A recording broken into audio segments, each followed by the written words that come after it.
All right, this is how you're gonna measure your setup height. Put the bell housing on with the full clutch kit fully installed, and then put a straight edge across and measure. And I got 1 7/8. That's my measurement. This is where you measure for your overall bearing height, and I'm getting one inch exactly from the top of the bearing to the face. You could pause it and read these directions. Okay, so if you take clay and put it on the bearing, this is one way to measure for your shim. Whenever you put the transmission on, bolt it on, the clay is gonna touch the fingers right there. That's 0.875. 0.875 is from there to the top of the bearing. So I need 0.7 as my shims.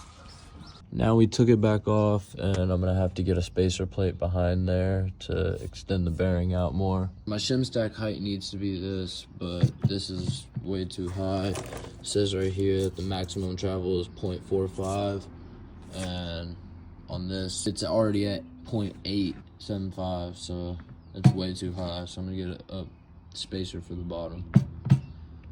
Okay, so basically this bearing is not going to work as it is. I can't over shim it, and the only way for it to work is if it was spaced out. It needs to be spaced out about 5/8.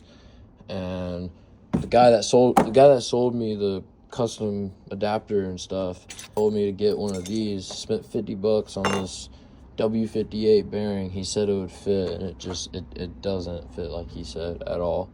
My next resort, this is the OEM front plate. I'm gonna cut it and make it 5/8, and that's gonna be my spacer.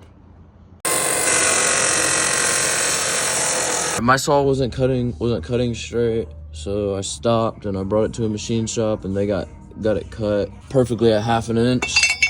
So that'll space it out just like that, and I got 3 bolt holes.